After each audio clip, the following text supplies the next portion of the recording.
3 decades ago, Hyundai was a small Korean company known for making cheap, unattractive, and unreliable vehicles. People even joked that filling up a Hyundai with gas could double its value. But now, they make some of the best quality vehicles on the market, surpassing giants like Ford, Honda, and General Motors to become the world's third largest car maker.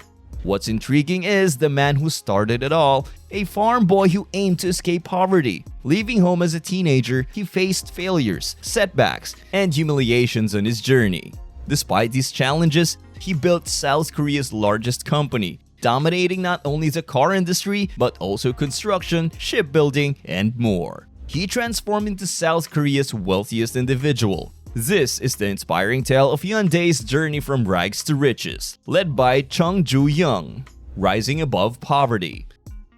In 1915, Chung Joo-young was born in a small village named Tongkang, which is now North Korea. During that period, Korea was controlled by Japan, and it was tough. Chung's family was very poor because of the bad economy and strict rules. His family worked hard on a farm to get enough food. Even though Chung wanted to be a teacher, he had to stop going to school when he was 14 to help his dad on the farm. He did things like planting and collecting rice, taking care of animals, and selling firewood in different towns. But their hard work didn't always give them enough food. If they had a bad crop, they could go hungry for months. Chung wondered if he'd always be a farmer, stuck with a tough life. At 16, he and a friend escaped their village and traveled through dangerous parts of the country to a place called Kawan, which is in North Korea today. There, they worked as builders, even though they didn't get much money. Chung liked it better than farming though, but his dad found him after 2 months and took him back home. Even though his dad said he was just a farm boy with little schooling, Chung was determined to change his life. He tried 2 more times to escape Seoul, which is now South Korea's capital. But both times, his dad caught him and brought him back home. Chung didn't give up. He saw his village suffer from a bad crop, and people were starving. This made him decide to leave again. This time, he was determined. He left for the last time, starting an incredible journey that would change his life and the future of Hyundai. The journey. He did whatever job he could find, starting with being a laborer, then becoming a construction worker, and later as a handyman at a factory that made syrup from starch. It wasn't until the next year that he found a better job at the Bokyang rice store. There he delivered rice on his bicycle. This job was stable and provided meals, which his previous jobs didn't. Even though he started at the bottom, his strong work ethic impressed the owners. He moved up quickly and became the store's accountant in only 6 months. However, the owner's health got worse over the next few years. He couldn't run the shop anymore. He decided to sell it to his young apprentice, Chung Joo-young, who was 22 at the time. Chung took over and changed the name to Gyeonggil Rice Store. He offered low prices and drew in new customers. The store did really well under his leadership and became one of the best rice shops in town. A problem came when the Japanese colonial government made a rule that limited how much rice could be traded. This may hurt Korean businesses, including Chung's. He had to close his shop and go back to his village, but he didn't give up. In 1940, he went back to the city with a new idea: fixing cars. He took out a bank loan and bought a repair shop, the A-Do Service Garage, and made it stand out by charging less and giving great service. People needed car repairs, so his business did well. Even though a fire destroyed his shop, he opened a new one in a busier part of the city. The A-Do Service Garage grew and became one of the best car repair shops in Seoul. However, in 1942, the Japanese government took over his business for their war efforts, and Chung had to go back to his village, losing his business again. But he had saved money for his next plan. He didn't know it yet, but this idea would change everything. Hyundai's birth. When World War II ended, Korea regained its freedom from Japan. In 1946, Chung reopened his repair shop. He named it Hyundai Auto Service Center, which the word Hyundai means modern in English. They started by repairing cars from Japan and US military trucks. By the end of the year, the business had grown significantly and Chung had more workers, almost 3 times as many, from 30 to 80 people. He established another successful business and didn't face problems from the Japanese government. He brought his family to South Korea, and they all contributed to the business. While repairing cars, he noticed that construction companies were making good profits. So, in 1947, he initiated the Hyundai Construction Company. It was challenging initially, but by 1950s, the company was performing well. Then, North Korea attacked the South, and Chung had to leave his business and go to Busan with no money. He and his brother took on various jobs. They worked on various publishers and delivered newspapers to inform people that the UN forces were coming to help, offering hope to those afraid of North Korea. Chung then came across a job opportunity by the US Army, which required local construction experts. He began building for the US soldiers and formed a partnership with them. After the Korean War concluded, Chung's company became the preferred choice for the US Army projects. However, South Korea's economy was weak and it was one of the poorest countries.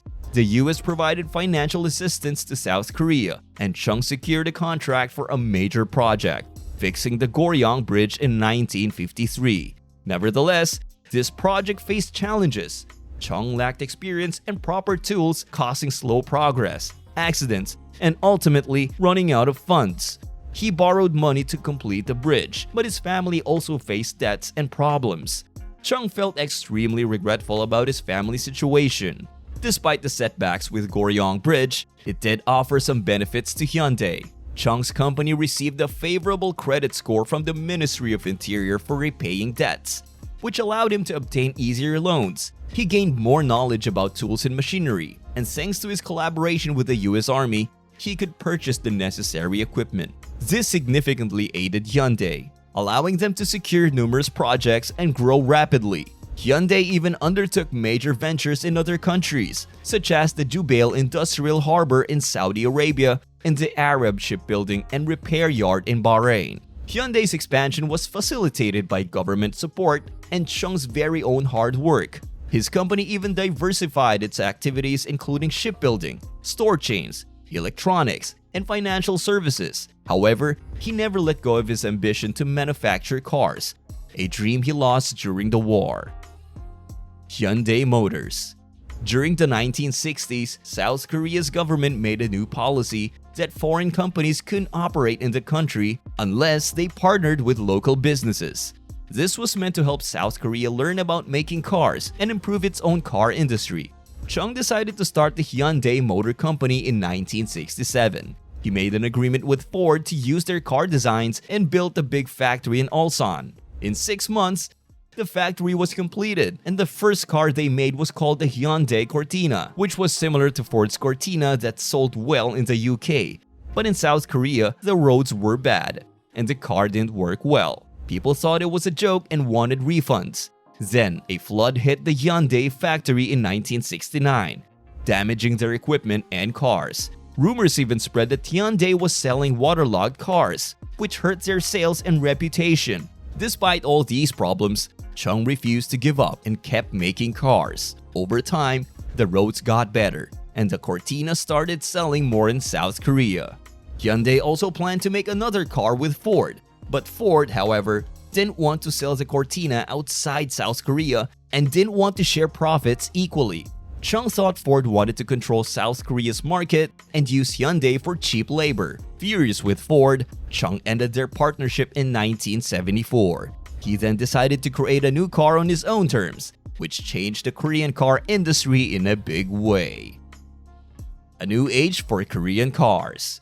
After ending the partnership with Ford, Chung quickly teamed up with Mitsubishi to use their engines and rear axles. He also hired skilled European engineers to help design their next car, the Hyundai Pony. Built for rough roads and priced at only $5,900, the Pony became a massive success in South Korea. It was the country's first widely produced car, and it became so popular that 4 out of every 10 cars sold there were ponies.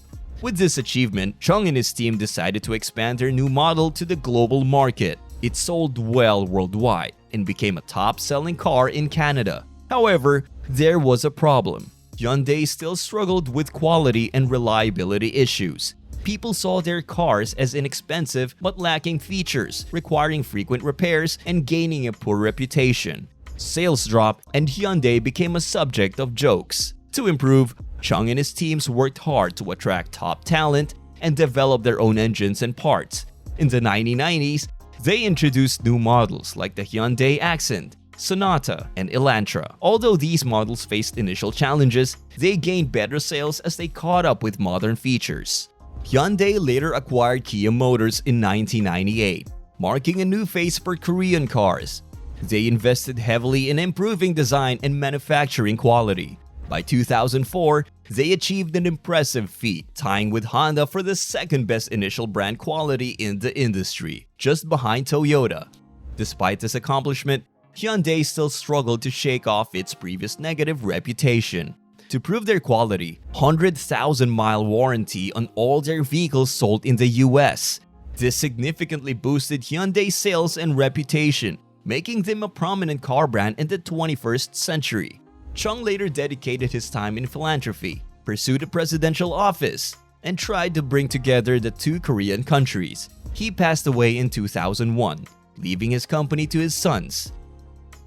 Currently, the Hyundai Motor Group has surpassed General Motors to become the third largest automaker globally, trailing only Toyota and the Volkswagen Group. They are also at the forefront of electric vehicle technology. This is the remarkable story of how a young boy from the Korean mountains established one of the most influential companies in the world. It is failures rather than successes that teach us invaluable lessons. It is not necessary to remember one success that should be remembered by others instead. Rather, we should remember our losses and failures, because those who forget their failures will fail again and again. Chung Jo-young. Thank you all for watching today's video. I hope you all enjoyed it. Don't forget to like and subscribe, and I'll see you in the next one.